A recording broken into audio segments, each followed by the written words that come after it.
Good morning from Washington. Stunning developments last night as American warplanes attack Iran's nuclear program. A special edition of This Week starts right now. The U.S. military carried out massive precision strikes on the 3 key nuclear facilities in the Iranian regime. President Trump brings America directly into Israel's conflict with Iran. Iran's key nuclear enrichment facilities have been completely and totally obliterated. With fears of a wider war, the president warns Iran not to retaliate. There will be either peace or there will be tragedy for Iran far greater than we have witnessed over the last 8 days. This morning, Vice President JD Vance and Intelligence Committee leaders Senator Tom Cotton and Congressman Jim Himes on all the fallout as the United States gets pulled deeper into conflict in the Middle East. From ABC News, this is a special edition of This Week. The U.S. strikes Iran. Here now, Jonathan Karl. Good morning. Welcome to This Week. It's the most consequential and high-risk decision Donald Trump has ever made. The man who told the world in his inaugural address that he would measure success by the wars he ended and, more importantly, by the wars he never got into, has launched a major military strike on Iran. The big question this morning: did the president's actions effectively end a long-simmering conflict with Iran that has been going on since 1979, or did he just get America into a major new war in the Middle East? The president met with his national security team in the Situation Room last night as the attacks were underway. Massive attacks featuring more than 125 U.S. aircraft, including B-2 bombers that dropped a number of massive ordnance penetrator bombs during their mission over Iran, directly targeting 3 of Iran's key nuclear sites, and a number of Tomahawk cruise missiles were also fired at targets inside Iran from a U.S. Navy submarine. Not long after the bombs fell, I called President Trump's cell phone. He answered, telling me the mission was, quote, a tremendous success. Not long after that, he gave his address to the nation, claiming mission accomplished. Tonight, I can report to the world that the strikes were a spectacular military success. Iran's key nuclear enrichment facilities have been completely and totally obliterated. Iran, the bully of the Middle East, must now make peace. If they do not, future attacks will be far greater and a lot easier. My guest this morning, Vice President JD Vance.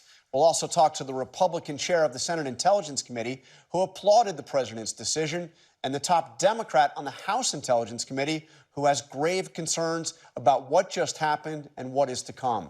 But first, we have team coverage from our reporters around the world.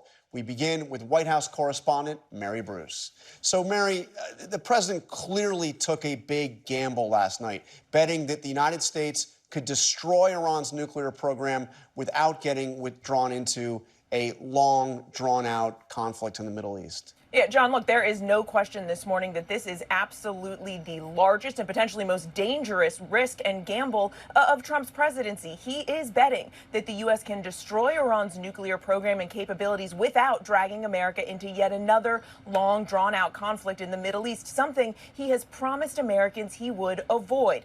Trump has long vowed to end wars, not start them, but he has also long promised that Iran cannot be allowed to have a nuclear weapon. Now, last night, the president came out here at the White House and declared that this mission was a success. He said that Iran, quote, must now make peace, believing this will somehow push Tehran to finally make a deal and negotiate. But if they don't agree to peace on Trump's terms, he warned that future attacks will be, quote, far greater and a lot easier, saying there are many targets left and promising to go after them with precision, speed, and skill. Now, what comes next is unknown. Should Iran strike back, this could escalate very quickly, and it remains to be seen ultimately what impact this will have on Iran's nuclear program, whether these strikes have destroyed their chances to rebuild, John.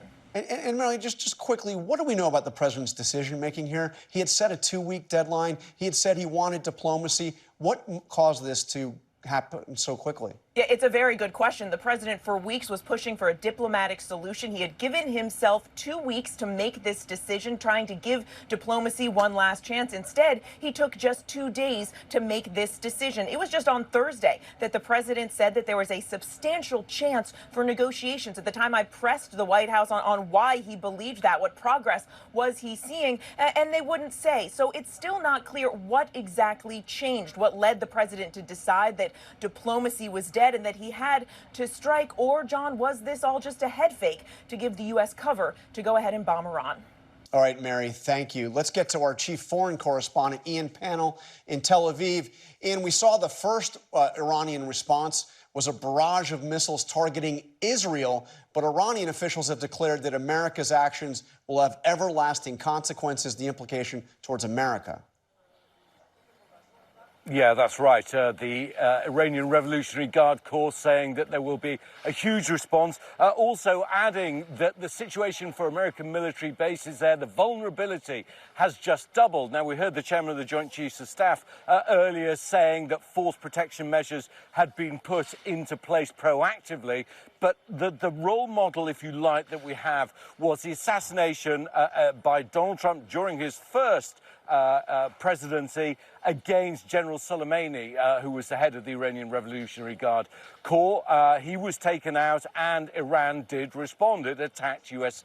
bases in the region. However, we've heard again explicitly warnings from Defense Secretary Hegseth, from President Trump and the chairman of the Joint Chiefs that any action by Iran will be met by a much stronger reaction from the United States. But of course, this need not necessarily be conventional from Iran. It has proxies in the region, albeit weakened through Israeli action over the last 20 months or so. You have Hezbollah in Lebanon.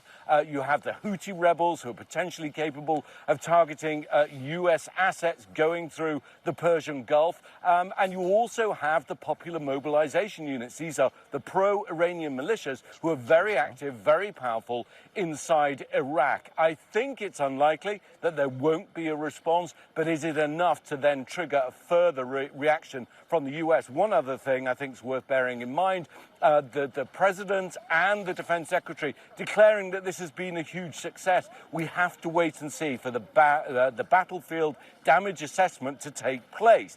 That will take a certain amount of time. Israel saying this morning that it is looking at how successful it was, and I think potentially worrying for the United States, are the satellite images that have now emerged of trucks gathered at the Fordo underground nuclear site on the 19th and 20th of this month, so just 2 days before. What were they doing? Were they extracting material from the Fordo site, and will that have an impact on that battlefield damage assessment? John?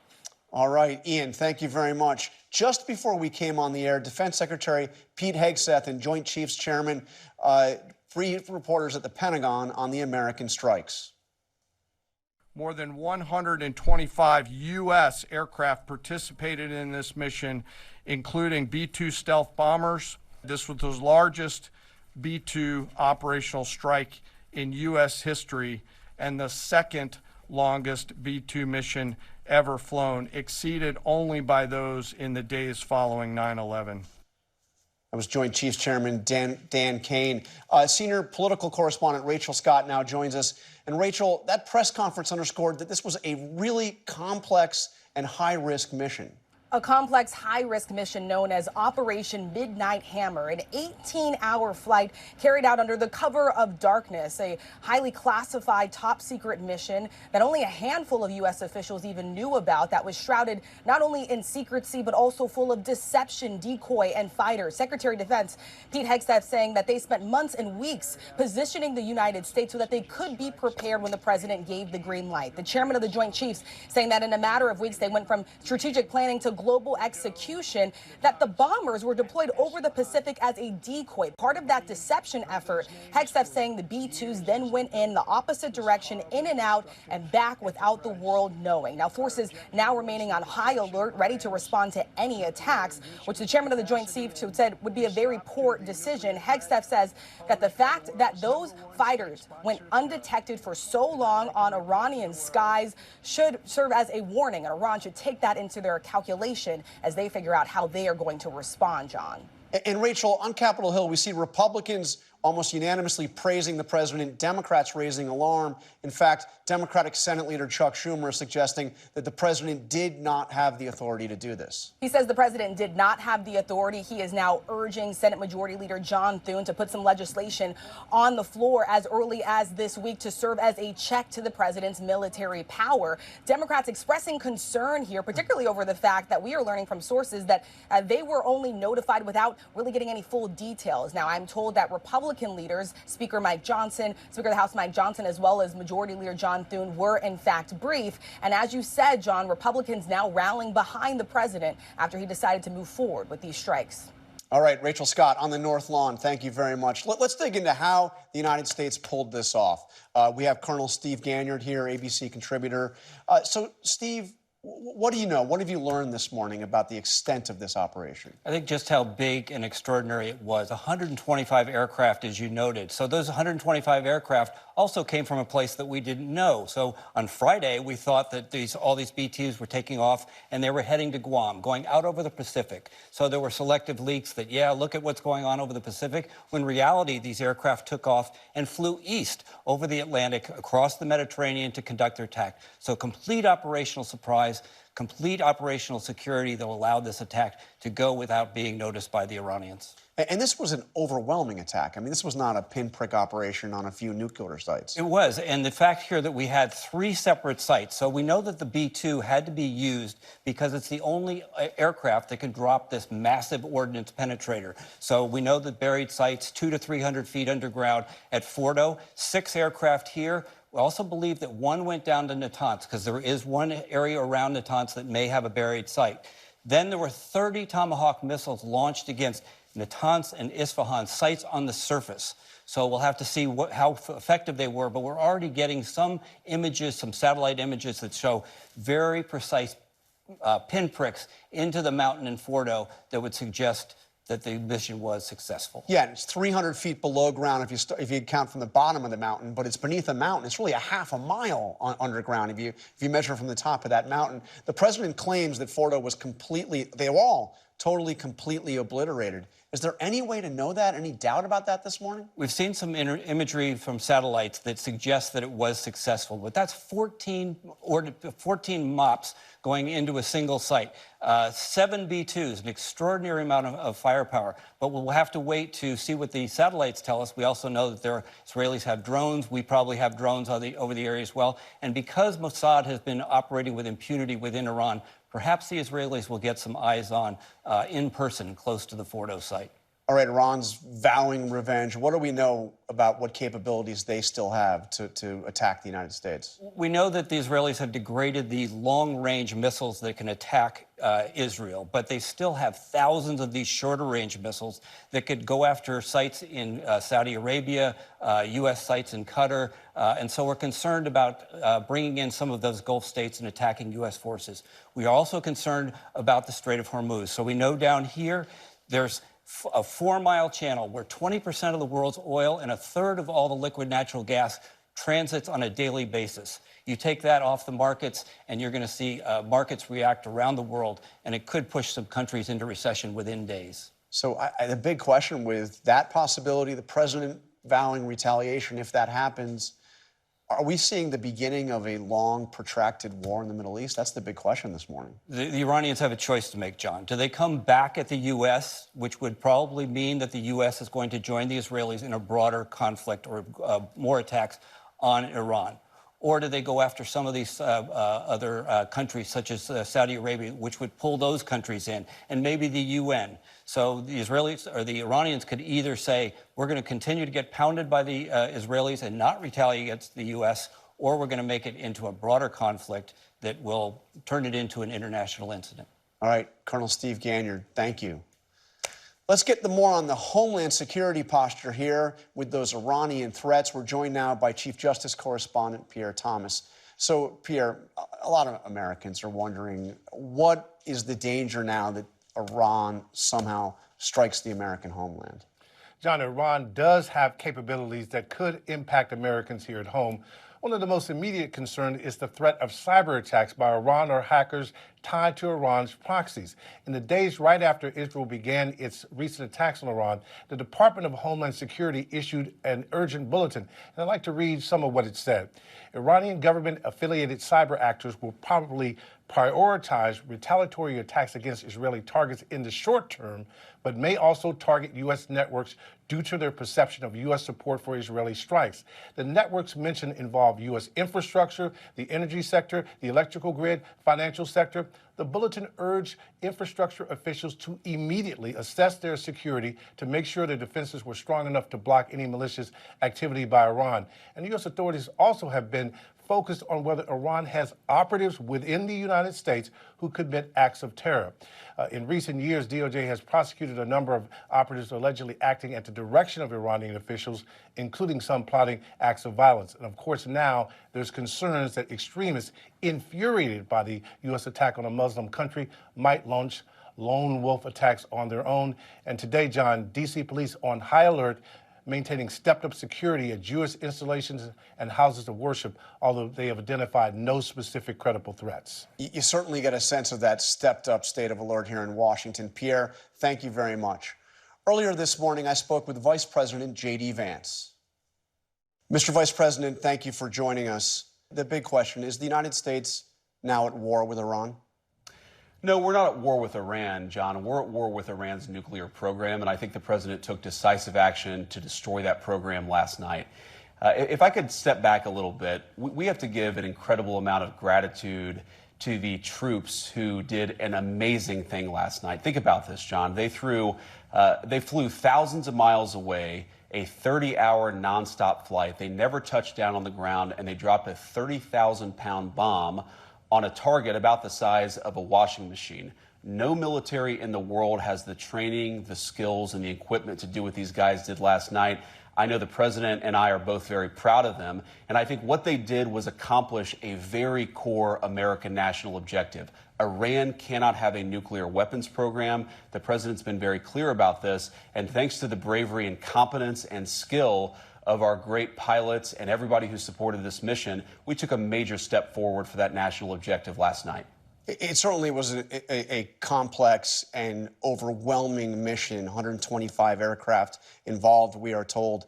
Can you say definitively that Iran's nuclear program has now been destroyed? Well, John, I don't want to get into the sensitive intelligence here, but we know that we set the Iranian nuclear program back substantially last night. Whether it's years or beyond that, we know it's going to be a very long time before Iran can even build a nuclear weapon if they want to. But I actually think that raises the most important question. The president talked about this last night. We want Iran to give up their nuclear weapons program peacefully, but there is no way that the United States is going to let Iran have a nuclear weapon. And so they really have to choose a pathway, John. Are they going to go down the path of continued war, of funding terrorism, of seeking a nuclear weapon, or are they going to work with us to give up nuclear weapons permanently? If they're willing to choose the smart path, they're certainly going to find a willing partner in the United States to dismantle that nuclear weapons program. But if they decide they're going to attack our troops, if they decide they're going to continue to try to build a nuclear weapon, then we are going to respond to that with overwhelming force. So really what happens next is up to the Iranians. So but let me drill down on what was accomplished, because there's a report this morning in the New York Times that Fordo, that deep underground enrichment facility, was severely damaged but not fully destroyed. But the president said last night the enrichment facilities have been completely and totally obliterated.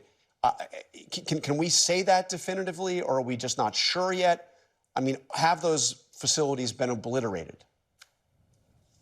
Well, John, severely damaged versus obliterated, I'm not exactly sure what the difference is. What we know is that the nuclear program back substantially.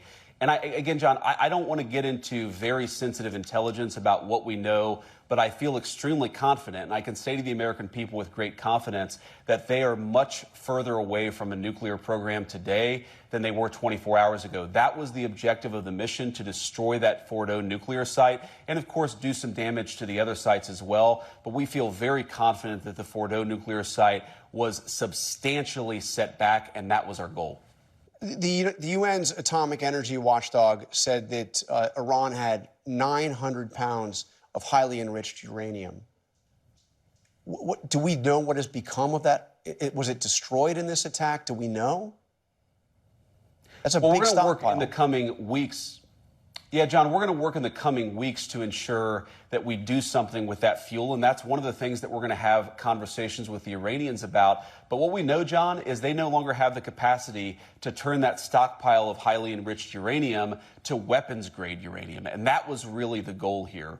Uranium is not that difficult to come by, John, but enriching uranium up to the point of a nuclear weapon, that is what the president put a stop to last night. This morning, the Russian reaction caught my eye.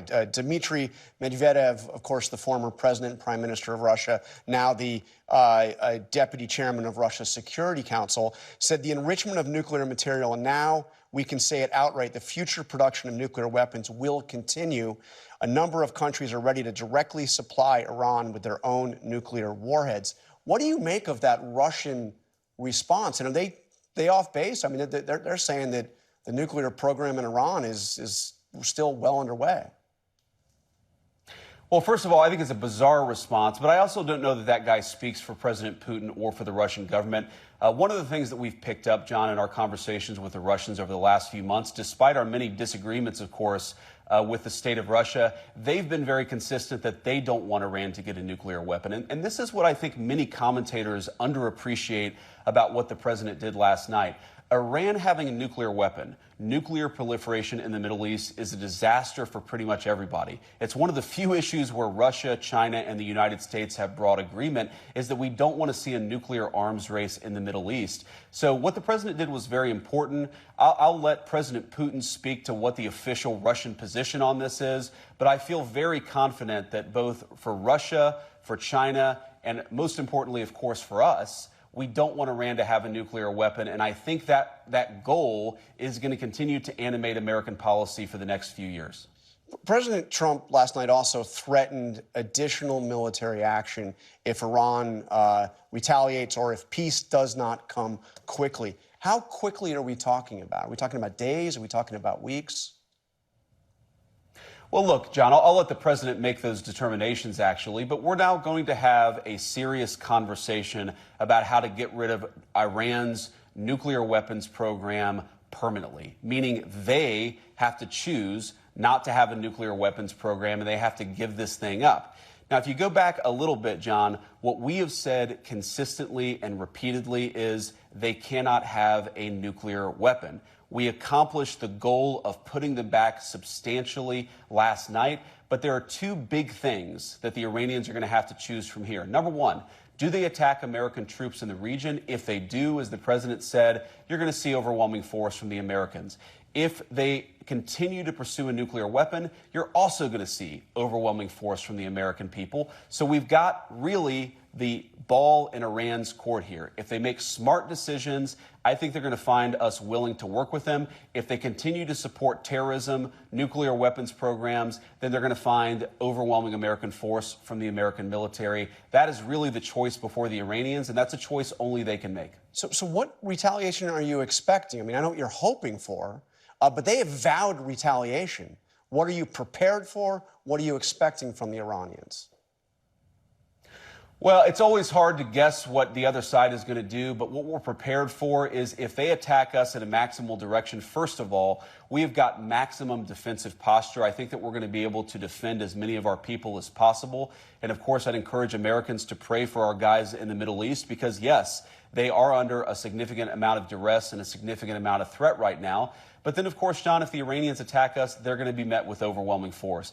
And I don't think the president could be clear about this. If you look at what we did yesterday, John, we did not attack the nation of Iran. We did not attack any civilian targets. We didn't even attack military targets outside of the 3 nuclear weapons facilities that we thought were important to accomplish our goal of preventing Iran from having a nuclear weapon. So how Iran responds, I think, is ultimately the ball is in their court. But if you look at what we did, it was very precise, very narrowly tailored to our objective. And if the Iranians decide to expand this, then that's ultimately their decision, and the President of the United States will respond in kind.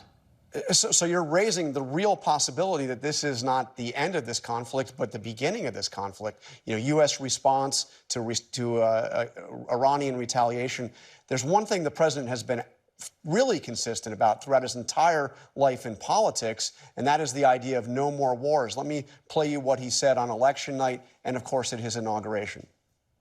I'm not going to start a war. I'm going to stop wars. We will measure our success not only by the battles we win, but also by the wars that we end, and perhaps most importantly, the wars we never get into.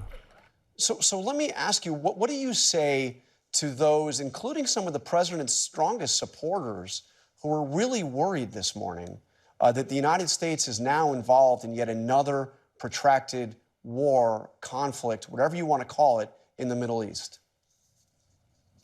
Well, first of all, John, I think the president has been very clear that we are not interested in protracted conflicts in the Middle East, but there's a question about how do you achieve peace, and we believe the way that you achieve peace is through strength.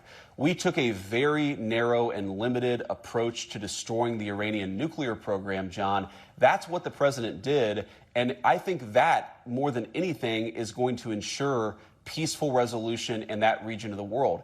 You can't be weak. You can't sit there and allow the Iranians to achieve a nuclear weapon, John, and expect that's going to lead to peace. It would lead to absolutely disastrous military conflict all over the Middle East. We don't want that. Our Gulf Arab nation allies don't want that. Israel doesn't want that. And it's one of the few issues, frankly, that unites the Arabians to the Israelis is none of them want the Iranians to get a nuclear weapon because they know that it would lead to the opposite of peace. And so I'd say to people who are worried about a protracted military conflict is, number one, the president, more than anybody, is worried about protracted military conflicts. That is not what we're getting ourselves involved in. What we're getting ourselves involved in is a very targeted effort to eliminate the Iranian nuclear program. That will continue to be the goal of American foreign policy, and it's that goal that is going to motivate our action in the weeks and months to come. But this was, as we discussed, a complex and overwhelming military action last night, and the president is vowing something bigger if the Iranians respond by retaliating. He's also raised the specter of targeting the supreme leader himself. As you know, earlier in the week, he said he knew where the Ayatollah is hiding and that he would be an easy target. Has the U.S. ruled out targeting the supreme leader in Iran? Has the U.S. ruled out trying to achieve regime change? Well, first of all, we don't want to achieve regime change. We want to achieve the end of the Iranian nuclear program, John. That's America's objective, and that's what the president has set us out to do. The president, in the very tweet you mentioned, or the truth that you mentioned, John, said explicitly that he's not trying to take out the Iranian supreme leader. He's trying to take out their nuclear program. And, of course, we took a major step forward with that last night. And again, John, I think we have to back up and test some premises here. How do you achieve long-term peace? How do you prevent spiraling Middle Eastern conflict? Is it through overwhelming military power targeted to an American objective? Or is it by sort of walking yourself into these long-term protracted military conflicts? I think by choosing overwhelming force, and overwhelming force tied to something that is important to the American people, that is the end of the Iranian nuclear program, we can achieve peace much more fully than if we sort of sit on our hands and hope that somehow if the Iranians get a nuclear weapon, they're going to be more peaceful. That is a stupid approach, and the president rejected it. All right, Vice President JD Vance, thank you for joining us this morning. Thanks, John. Take care. Coming up, the chairman of the Senate Intelligence Committee, Tom Cotton, on the U.S. strikes and what might come next. We'll be right back with our special edition of This Week.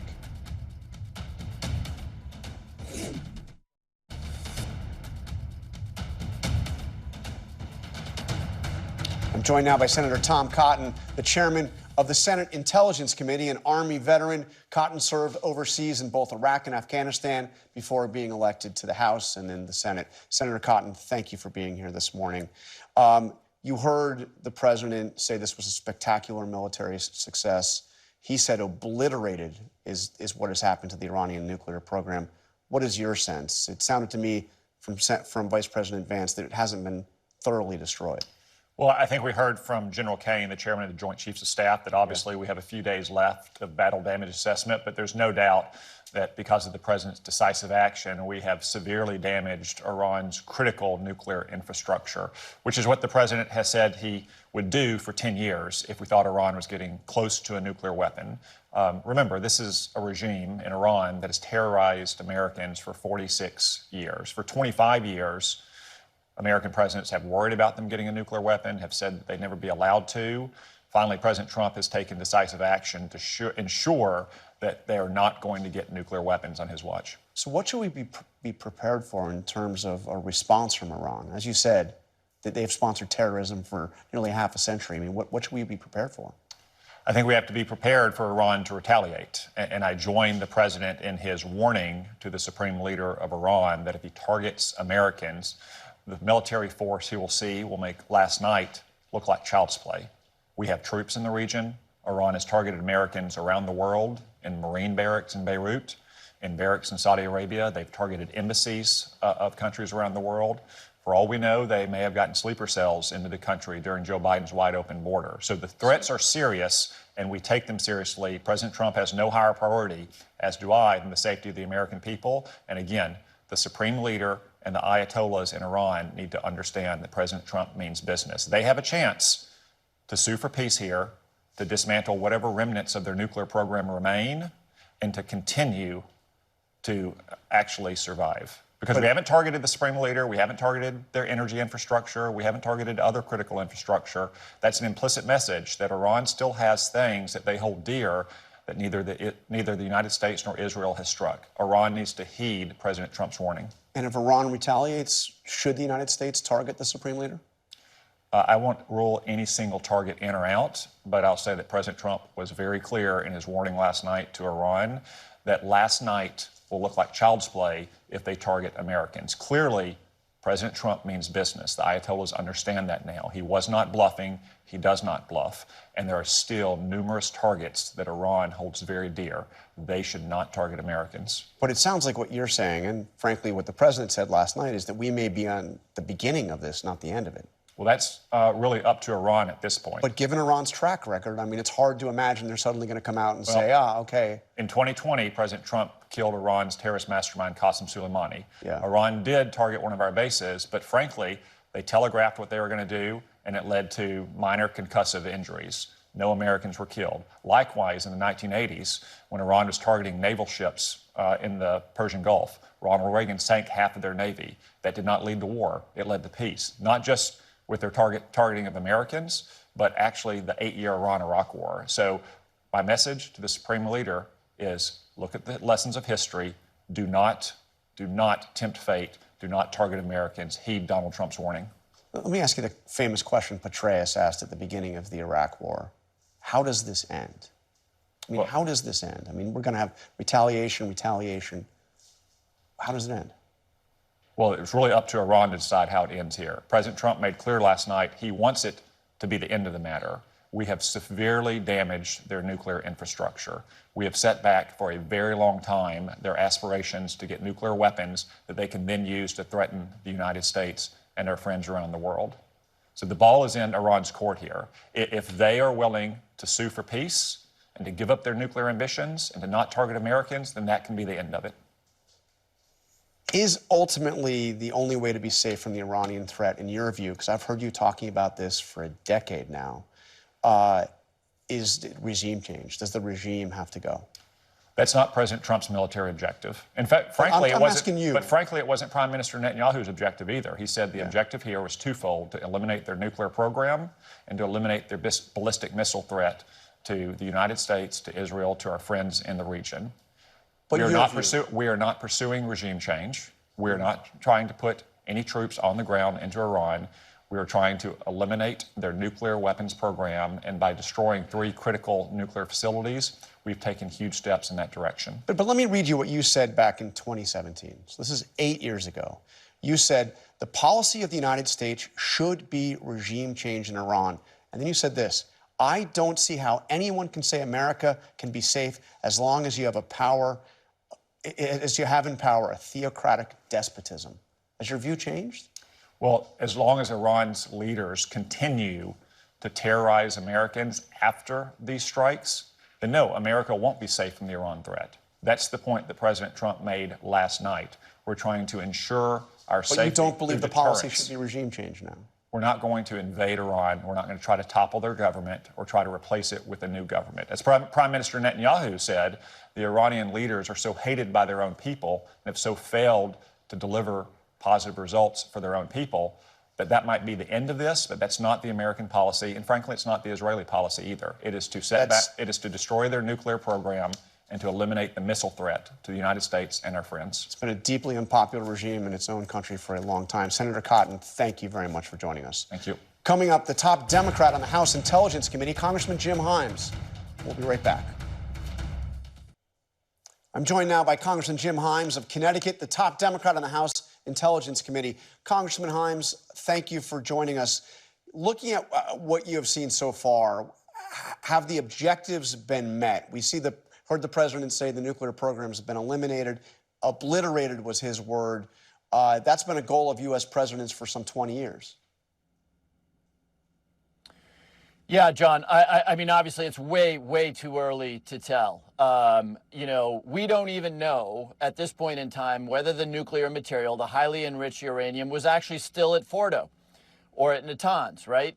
This raid was signaled many days in advance. It's not inconceivable that the Iranians, not being dumb people, might have put this stuff on a truck and taken it elsewhere, in which case we just, closed a bunch of tunnels in a mountain. So it's way too early to tell what the actual effect on the nuclear program is. And of course, it's way too early to tell how this plays out, right? I mean, we've seen this movie before. Every conflict in the Middle East has its Senator Tom Cottons who promised us mushroom clouds. In the Iraq War, it was Condoleezza Rice promising us a mushroom cloud. And initially, and this is true of every one of these wars, in Libya, in Iraq, and Afghanistan, initially things look pretty good. Saddam Hussein is gone. Muammar Gaddafi is gone. The Afghan Taliban are gone. And then over time, we start to learn what the cost is. 4,400 Americans dead in Iraq, the Taliban back in power. So bottom line, the president has taken a massive gamble here. Some chance it works out. I'm, as a member of Congress, disturbed that this was undertaken without congressional approval. There's not much ambiguity in the Constitution about who gets to approve these things. But bottom line is, we don't know. And if you look at the three conflicts I just mentioned, I would keep the optimism under the hat for a little while yet. But some of the president's critics have actually applauded the action last night. Let me read you what Adam Kinzinger, obviously no friend of the president, had to say. He said, the U.S. attack on the nuclear facilities, in my opinion, was the right call. We will see what the results are, but now the key now the key is suppressing surface-to-surface missile fire and negotiate an end to the fight with Iran. Good call by the president. Is it possible that this ends up being just that, a good call by President Trump?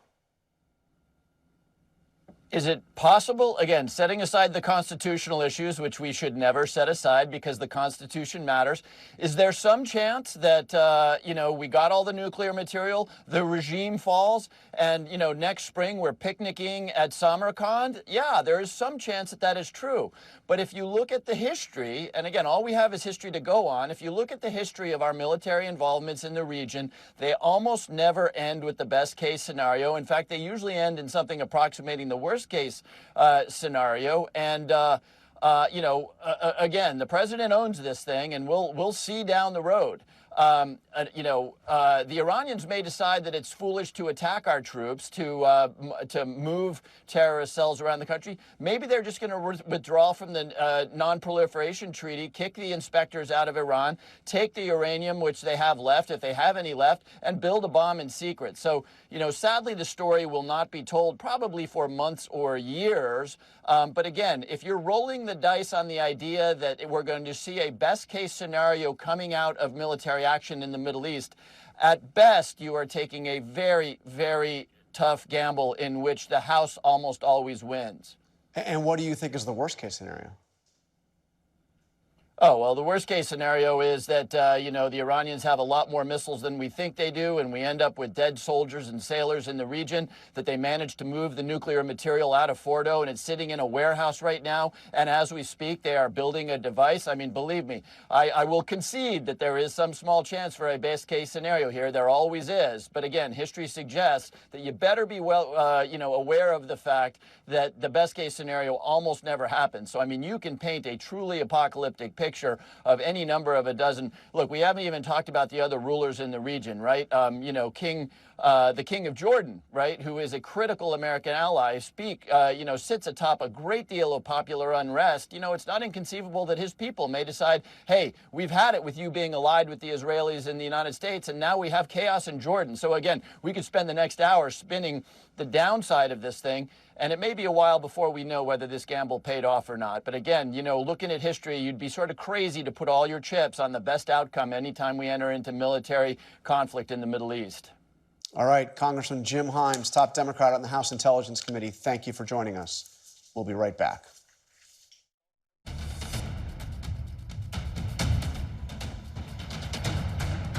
help us understand the fallout in the U.S. and in the Middle East from President Trump's action against Iran, I'm joined now by ABC News contributor and former New Jersey Governor Chris Christie and Iran expert Karim Sadjadpour of the Carnegie Endowment for International Peace. Karim, let me start with you. You know more about Iran than just about anybody I've ever spoken to. What's going to happen now from the Iranian? Well, Iran is in a very difficult position because they have an 86-year-old supreme leader who's living in a bunker right now. He has limited physical and cognitive bandwidth, and he's the longest-serving dictator in the world. And you don't get to be that title if you're a reckless gambler. So on one hand, he has these survival instincts, but he also has defiant instincts. He's been deeply humiliated. But Iran's options for retaliation are like the tactical equivalent of a suicide bombing. They can go after U.S. embassies. They can go after oil installations in the Persian Gulf. They can try to close the Strait of Hormuz. But the blowback for them would be tremendous. But unconditional surrender, which was what the president was demanding and is still demanding, it seems implausible, maybe too nice a way to say it. I mean, is that really possible? And he just comes out and says, okay? It is unprecedented for this supreme leader to agree to an unconditional surrender, but we've entered unprecedented waters already.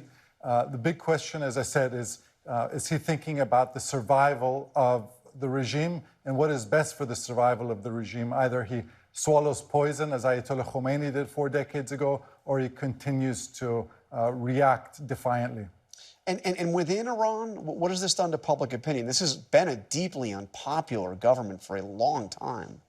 I think this war and this bombing gives the regime what I would call a short-term sugar boost. They're trying to rally nationalist fervor. But my sense is that 3, 6, 9 months from now, people will go back to being angry. And it essentially polarizes existing public opinion. If you're a regime supporter, you have more reason to dislike America and Israel. If you're a regime opponent, you have more reason to dislike a regime which has always put their interests ahead of people's interests. But there's no obvious replacement. You talk about regime change. There's no, opposition that you can conceive that would come right in, is there? At this moment, the people best placed to take over power in Iran are the Revolutionary Guards. They're a 190,000 strong army. They're not monolithic. Best case outcome, you could get an Iranian Sisi, like the leader of Egypt, who's pro-American. You could also get an Iranian Putin. So that's an open box. So, Governor, are you surprised that the president ultimately did this? I'm not, John, and I think that the president deserves an enormous amount of credit. This is against type for him. I'm sure it was a difficult decision, but what I think his analysis was he cannot live with a nuclear weaponed Iran. And Israel did all the heavy lifting. They wiped out any of their air defenses, really severely damaged them in what they've been doing over the last week and a half or two. And the president saw an opportunity that he might never have again. And I think we see the way we dealt with North Korea, that we missed opportunities to take them out before they became a nuclear power. I think Donald Trump looked at this and the president said, I'm not going to let the same thing happen in Iran in what is an even bigger powder keg in the world. And what next? I mean, he was vowing a bigger operation, a bigger attack if Iran retaliates. Well, that's up to Iran. And I think if Iran decides that they want to do, and I think your analogy is exactly right, it's a suicide bombing. If they decide they want to do that, I have no doubt that Donald Trump will bring more force to bear against this regime, which is probably teetering as we speak right now. So I don't think that's what the president wants to do. I think what he said last night was exactly what he believes, which is I did it to stop a nuclear-powered Iran, and if they now come to the table, I'll make a deal. If they don't, and they try to attack us, we're going to go get them. And I think, John, the Democrats have been kind of tone deaf on this, and the reactions they've given so far, Congressman Himes, who I have respect for, I just think they're tone deaf on this one. The fact is, I think most Americans are going to say, if in fact this slows or prevents Iran from getting a nuclear weapon, we're for what the president did. And what about that divide within MAGA? I mean, we saw a lot of it going in it. We saw some prominent figures, Tucker Carlson, Steve Bannon, others, that really didn't want this to go forward. Does that just disappear now? Everybody rallies around Trump? You know how this works, I John. think I do, yes. You know how this works. But these folks, Donald Trump is their oxygen. He is their water. He is how they live. And for Bannon and Carlson, how they get rich. And the fact of the matter is that if Trump calls them and says, shut up, they're going to shut up. So, Karim, just in closing, you made a very interesting point recently, which is the Iranians and the Israelis are not natural adversaries. This, in my view, has really been an elective war for the Islamic Republic of Iran. After the 1979 revolution, they decided they wanted their official slogans as death to America and death to Israel. And the irony is that they've been vowing for Israel's eradication for 4 decades. And this war that Israel has now launched against Iran may accelerate the Islamic Republic of Iran's eradication. And October 7th, Hamas's action may be the biggest miscalculation ever made in that region. Ayatollah Khamenei was the only leader in the world to praise Hamas on that day. All right. Thank you very much, Christie, Karim Sadjadpour. Appreciate it. Stay tuned to ABC News Live for continuing coverage of the strikes on Iran. And David Muir will have the latest on World News Tonight. Thank you for sharing part of your Sunday with us. Have a good day.